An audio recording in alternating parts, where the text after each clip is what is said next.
Agora a gente vai falar do nosso último tema de hoje, tá? Que é clareamento. Vamos lá. Começa falando das causas do escurecimento dentário. Os livros de dentística são bem piores nesse sentido. Eles falam horas e horas sobre as causas do escurecimento dentário. O Diendo não. O Diendo é mais prático. Ele fala rapidinho. Fatores intrínsecos, que são os fatores endógenos. São as alterações sistêmicas, uso de medicamentos ou causas acidentais ou iatrogênicas. Alterações sistêmicas, as causas de escurecimento dentário, pode ser porfiria congênita, eritroblastose fetal, icterícia, amelogênese ou dentinogênese perfeita, hipocalcificação ou hipoplasia de esmalte. Medicamentos de uso sistêmico podem ser a tetraciclina, e o flúor e o ferro.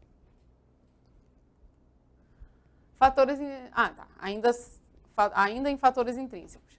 Manchamentos por amálgama, tratamento endodôntico. Ele fala que as alterações de cor vão resultar da permanência do teto ou de medicamento que permaneceu dentro do canal, restos de materiais obturadores, que vão causar a pigmentação do dente. Traumatismos dentários podem levar à calcificação distrófica da polpa, que vai causar aquele amarelamento, o dente sempre fica mais amarelado, ou a hemorragia intrapulpar, que os produtos sanguíneos, como a hemoglobina, vão se depositar no interior dos túbulos dentinários e vão gerar essa coloração escura. Fatores extrínsecos, que são os exógenos. Produtos ou substâncias que entram em contato direto com a superfície do dente por meio da ingestão de alimentos como café, vinho, mate, refrigerante tipo Coca-Cola, cigarro, ou até pela ação das bactérias cromógenas. Então, são fatores que vêm de fora, São os fatores extrínsecos. Produtos comerciais na utilização do clareamento de dentes com e sem vitalidade pulpar. São aqueles três de sempre: peróxido de hidrogênio, peróxido de carbamida e perborato de sódio.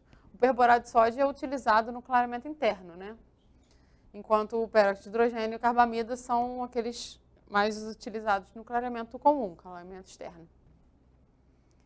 Agente oxidante, o responsável pelo clareamento dentário, é sempre o peróxido de hidrogênio.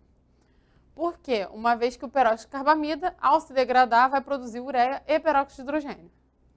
E enquanto o perborato, durante a sua reação, produz metaborato de sódio e peróxido de hidrogênio. Então, por fim, é sempre o peróxido de hidrogênio, que é o agente clareador.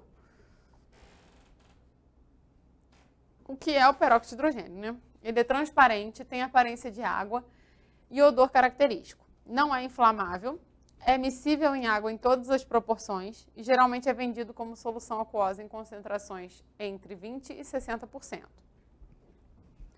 Sob temperatura ambiente, o peróxido de hidrogênio é estável, se devidamente armazenado, e a sua decomposição vai liberar oxigênio e calor. A OMS classifica essa substância de acordo com seus riscos potenciais, e o peróxido está classificado no grupo 3, como não cancerígeno. Clareamento dentário deve anteceder os procedimentos estéticos restauradores.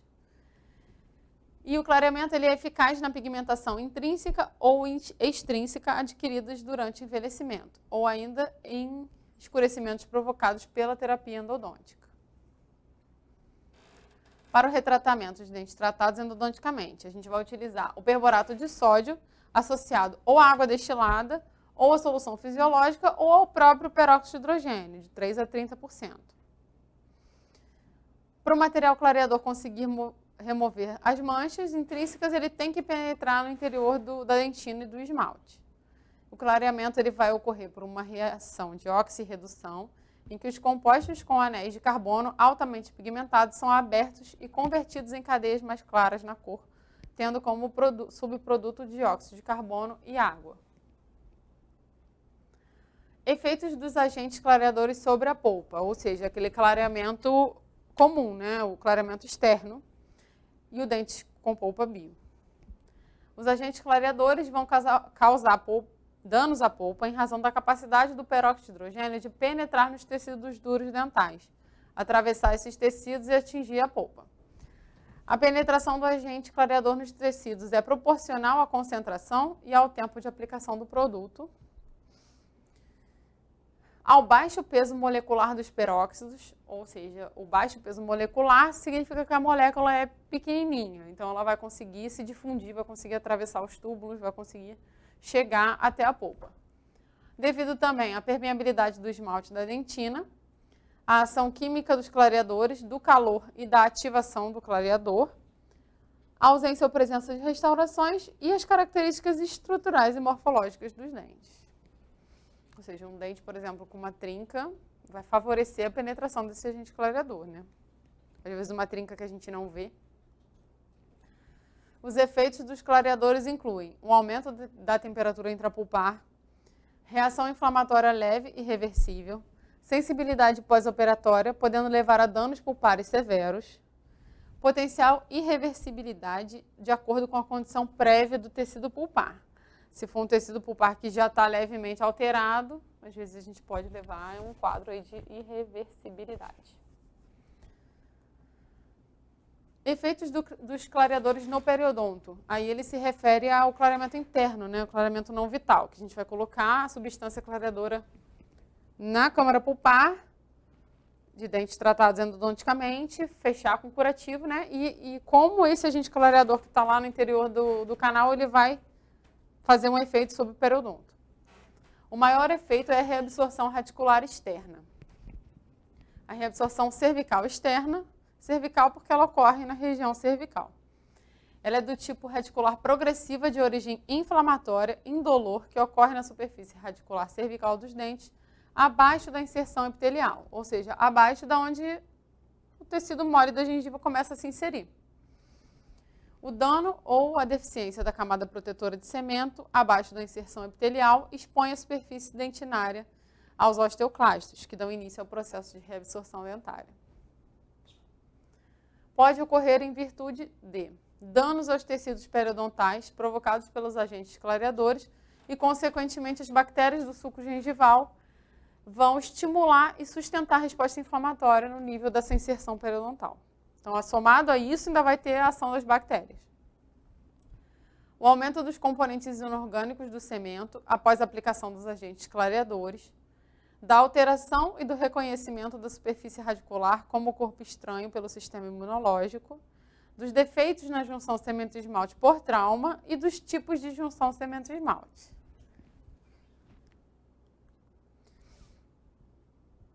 Aqui ele fala dos tipos de junção cemento-esmalte. É aquela... Por exemplo, aqui...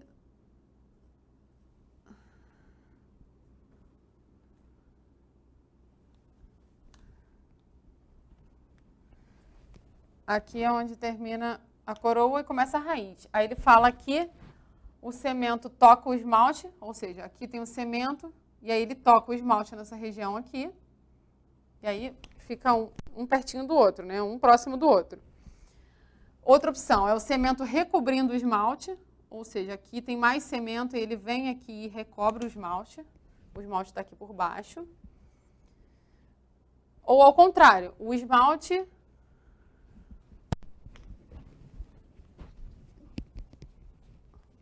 Ou ao contrário, aqui está o cemento, né, na região da raiz, e o esmalte ele vai se estender um pouquinho, vai cobrir o cemento, e aí essas regiões vão se proteger. Ou o pior de todos, que vai favorecer a reabsorção, é aquele em que o cemento e o esmalte não se encontram. Ou seja, o cemento ele para aqui, o esmalte começa aqui para cima, essa caneta está ruim, e nessa região aqui, fica a dentina exposta. Quer dizer, aqui já está para coroa, né? Estou desenhando mal a beça, peraí. Essa caneta está ótima. Nessa região aqui vai ficar a dentina exposta. O esmalte ele vai parar aqui, o cemento começa aqui embaixo. Então, nessa região aqui vai ficar sem cemento e sem dentina. Então, ali, a dentina, sem cemento, sem esmalte. A dentina que vai ficar exposta. Os túbulos dentinários vão ficar expostos. E aí, nesse caso aqui, em que eles não se tocam e ficam com dentina exposta, tem a maior predisposição de penetração de agente clareador. Tá? Porque o agente clareador está nessa região aqui, e ele vai conseguir penetrar ali naquela superfície. Para diminuir os riscos dos danos ao periodonto, após o uso de agentes clareadores, a gente pode utilizar o tampão cervical, né? Pode não, deve utilizar o tampão cervical, que é quando a gente vai realizar um tratamento de clareamento interno, a gente vai remover a restauração daquele dente, vai localizar a gutta-percha, né, lá dentro do canal. Vai remover essa gutta-percha, tantos milímetros, o livro não coloca esse protocolo, mas vai remover tantos milímetros e vai fazer um tampão, ou de ionômero ou de fosfato. E aí, em cima desse tampão, a gente vai esperar o tampão tomar presa, e aí só em cima desse tampão que a gente vai colocar o agente clareador. Então, o tampão cervical é isso. A gente protege a entrada do canal. Uma das formas é a utilização do tampão cervical. A outra é a utilização de pasta de hidróxido de cálcio, que vai permanecer por um tempo médio de 7 a 14 dias, ao término do clareamento, período em que se obtém estabilidade da cor e neutralização dos agentes clareadores, eliminando os efeitos negativos do clareamento do clareamento sobre o periodonto. Então, a gente vai finalizar o tempo de clareamento e vai utilizar uma pasta de hidróxido de cálcio para neutralizar, né, durante 7 a 14 dias esse clareamento que a gente realizou.